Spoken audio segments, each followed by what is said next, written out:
sports edition of Brew Food News. He's Doug Russell from Wisconsin's Morning News. I'm Jay Sorgi. We are at Taylor's People's Park in Waukesha Place you've been to, and we're checking out some incredible offerings here, including a steak that is salivating and an appetizer that I think is maybe one of the best that they've got here. While we're digging in, we're getting some suntan, at least, unless we're under the shade here on the rooftop. Right in the middle of downtown, which is one of the great attractions of this place. Yeah, absolutely. It's one of the staples, one of the landmarks of downtown Waukesha. I grew up in Waukesha and have been here a number of times. This, believe it or not, though, is the first time that I've ever been on the roof here. I've come here in the wintertime a number of times. I've come here in the fall, but I think this might be a summer destination as well, because you really can't beat this. You got a great view.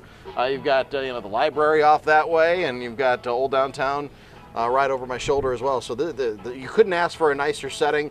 Parking sometimes is a bit of a challenge in downtown Waukesha, but boy, I tell you what, it is worth getting here if you can find your way down to People's Park. And the story of the day, the story of the weekend that we're going to be discussing is the Milwaukee Brewers.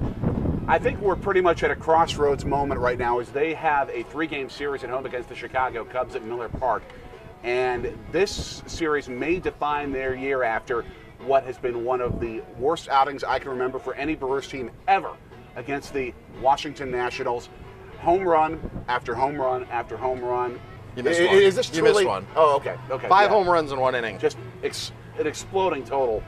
Is this team now becoming not necessarily a playoff squad, and we were fooled the first half of the year? I don't know that we were fooled the first half of the year. I think they just played good baseball the first half of the year. This team is showing that they're still young. This team is showing that there are still some holes. This team is showing that, look, there isn't a consistent lineup. Brett Phillips has been back and forth. Lewis Brinson has been back and forth. And that's just going to happen. That's part of the process. So if there are Brewers fans that are disappointed, while I get it, I understand, this team just probably is not quite ready to be a legitimate contender. I mean, you look at the Brewers lineup versus what you saw in Washington with the Nationals. I mean, Bryce Harper's one of the best players, if not the best player in all of baseball. And then you've got Max Scherzer that's on that staff as well, and some of the other pieces to that puzzle. Ryan Zimmerman's a perennial all-star. So this is a really good team. They're running away with their division, the National League East, for a reason. Are they who we thought they were? Probably in spring training, yes. But we all said in spring training, if this is going to be a 500 team, I think we're all going to be pretty happy with it.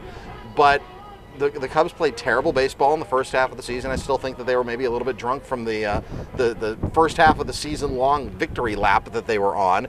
But now they're starting to play really good baseball as well. They're the world champs for a reason. If nothing else, what we've seen out of the first half, Brewers, is that this team has the potential in future years to be a contender, if it is not this year. But they still have a chance to turn it around, at least time to turn it around. We'll see if this series portends hope for 2017, at least this year. And if not, again, they've gone much farther than we thought. In the meantime, let's dig in. Let's attack this. Yeah, let's do it. Much more. Don't have to ask me twice. Much more Brew Food Sports on our Brew Food News series coming up as we move towards the end of the Brewer season and Packer season. And check out all the places that we've been on our Brew Food News map, including Taylor's People's Park here in Waukesha. For Doug Russell, who's diving into some good. I'm Jay Sorgi.